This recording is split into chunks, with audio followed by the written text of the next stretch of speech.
자, 그럼 이제 투자금을 한번 정리해 볼게요. 자, 5,800에 샀죠?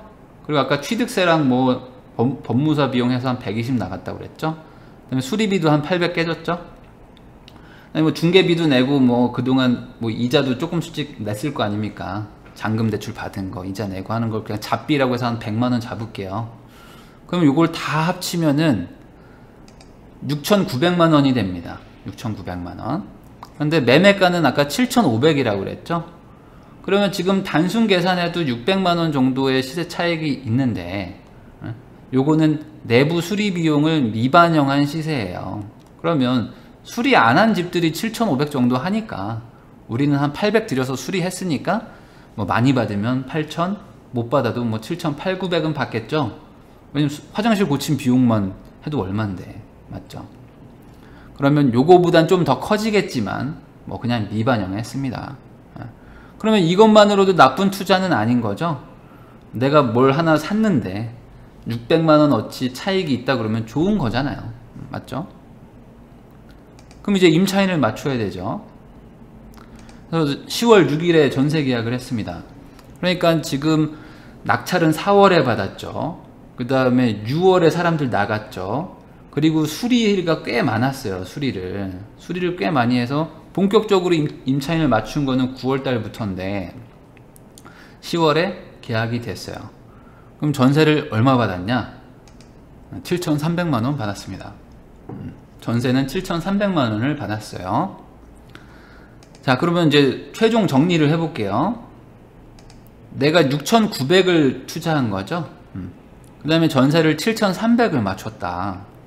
그러면 여기서 또 얘기하면 여기 뭐 중개비 빠졌잖아요. 뭐 취득세 어디 갔어요? 또 이런 소리 하는 분들이 있는데 여기 다 넣습니다. 그러면 실제로 내 돈은 마이너스 397만 원이 된 거죠. 마이너스 397. 그러면 나는 빌라의 소유권도 얻은 거네요. 맞죠? 이제 내 명의로 된 거니까. 그리고 현금도 397만 원이 거꾸로 통장에 들어온 거예요. 자, 4월 16일에 내가 낙찰을 받고 나서 10월 달이 되니까 거꾸로 400만 원을 돌려줬다 라고 생각을 해보면 이게 성공한 투자는 맞죠. 자, 아까 처음 댓글처럼 이게 어떻게 성공한 겁니까? 앞으로 전세가 빠질 수도 있고 이게 안 팔릴 수도 있고 그렇잖아요 라고 할 수도 있지만 여기 현 상태까지 봤을 때 뭐 7, 8천 정도 하는 빌라를 사서 소유권도 얻었는데 거꾸로 투자금도 하나도 안 들고 400만 원이 빠졌다면 좋은 거죠. 이게 좋은 거죠. 어떻게 안 좋은 거겠어요. 이게 나쁜 건 아니죠. 자, 그 다음에 나중에 뭐 매각을 하거나 뭐 재개발이 된다거나 이러면은 시세 차익도 기대해 볼 수도 있겠죠. 요거까지는 뭐 어렵지 않으시죠? 그러면 이제 여기서 생기는 질문들이 많을 거예요. 그러면 이제 여기서 생기는 질문이 많은데 우선 요거 많죠? 빌라가 안 팔리면 어떡합니까? 빌라 안 팔리면 어떡해요? 9, 8천에 안 팔리면 어떡할 겁니까? 이런 얘기 하는 분들 많죠. 그리고 매매가가 거꾸로 떨어지면 어떡합니까? 지금 8천인데 조금 있다가 불황이 와가지고 7천, 6천으로 빠지면 어떡합니까? 이런 얘기 하시는 분들 많죠. 그 다음에 이런 얘기 하는 분도 많아요. 아니, 전세 7,300 받은 거 좋아요. 근데 그거 나중에 어차피 다 돌려줄 돈 아닙니까? 이거 돌려주면 어차피 남는 것도 아닌데 이게 왜 내가 돈 번 거라고 생각을 합니까? 라고 얘기하는 분도 많다. 그 다음에 요 얘기도 많이 하죠. 아니, 전세가 그럼 빠지면 어떡합니까? 전세 빠지면은 내가 돈 뱉어내야 되는데? 그러면 이게 성공한 게 아니죠. 어떻게 지금 상태만 보고 좋다고 합니까? 라고 하는 분들이 많을 것이다. 이 내용들은 잠시 후에 답변 드리겠습니다. 자, 두 건이라고 했죠. 오늘 제가 말하고 싶은 거는 두 건을 얘기를 하고 싶었으니까 한 건을 더 얘기를 해볼게요. 자, 이거는 좀 최근이죠. 2018년 8월 7일에 낙찰 받은 겁니다. 얼마 안 된 거예요. 2달이니까. 이거는 구로구 개봉동에 있습니다. 어디 빌라 1층이고요. 6명이 입찰을 들어왔는데 우리 교육생이 9,100만 원에 낙찰을 받았어요. 자, 사진을 보면 집 상태가 그렇게 좋지는 않죠. 그리고 요 사진을 봐도 뭔가 뭐 동네가 조용은 한데 근데 뭐 약간 좀 벽도 좀 약간 좀 이렇게 좀 더럽고 집 상태가 뭐 아주 깔끔하고 신식의 느낌까지는 아니죠. 네. 아주 낡은 동네에 있는 오래된 빌라들이 모여 있는 빌라촌 뭐 그런 데에 있는 뭐 특이할 거 없는 그냥 물건이에요. 1층 빌라. 자, 여기에 구조를 이 빌라의 구조를 설명드리면 방 하나, 두 개, 세 개 있고 현관 들어오면 중간에 화장실 있고 여기 뭐 발코니처럼 조그맣게 있고 거실 겸 주방. 그러니까 거실이라고 하기가 좀 뭐하죠. 여기도 또 방 하나 또 안방처럼 써야 돼요.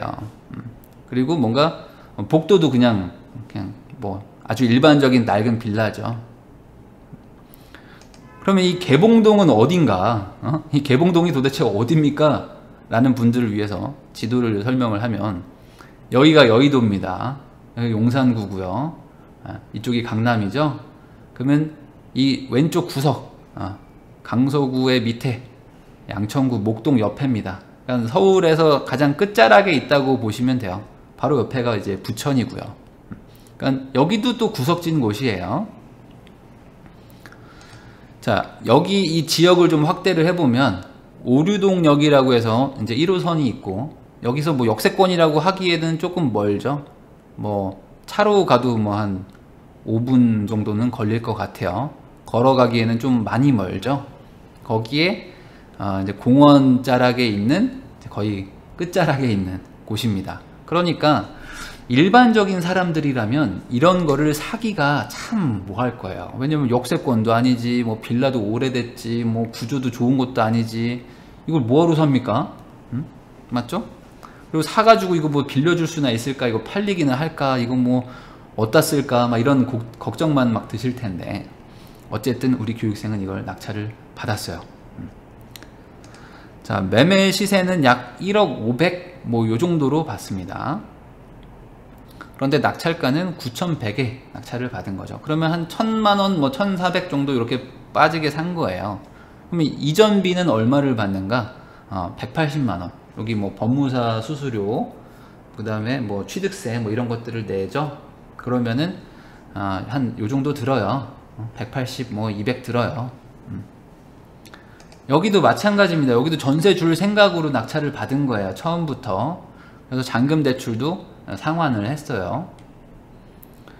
아까 8월에 낙찰을 받았다고 그랬죠. 그런데 여기는 한 9월 20일, 그러니까 한 달하고 조금 있다가 점유자들이 이사를 다 완료를 했습니다.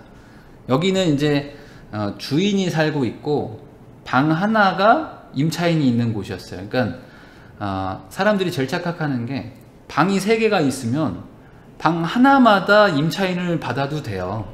그러니까 집 하나에는 임차인 하나만 받는다, 이런 법은 없습니다.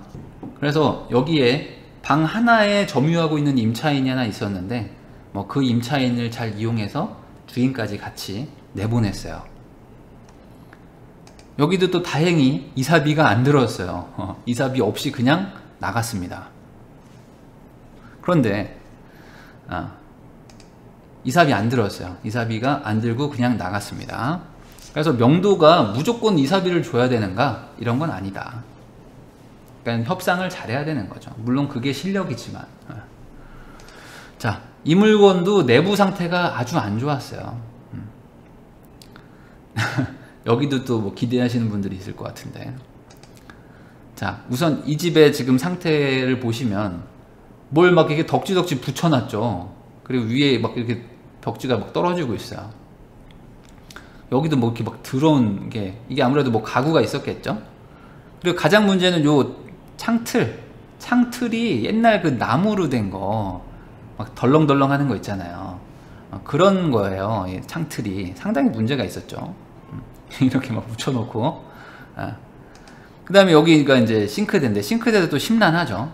심란해. 여기도 보면 벌써 상판 막 지금 막 뭐 탔는지 뭐 하여간 막 더럽고요.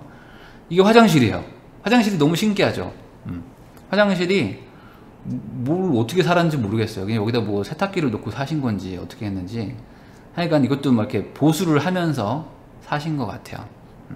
자, 그럼 여기서 또 초보자들의 마인드는 눈물이 납니다. 눈물 나고 이걸 왜 낙찰받았는지 내가 막 속상하고 막 뭐 갖은 원망이 막 생기죠. 아마 남편이 이런 거 받아왔다고 그러면 바로 그냥 막 등짝 스매싱을 막 날릴 거예요. 네가 미친 짓을 드디어 하는구나 막 하면서. 맞죠? 그러나 우리 교육생은 그러지 않고 강한 마인드로 수리를 시작했어요.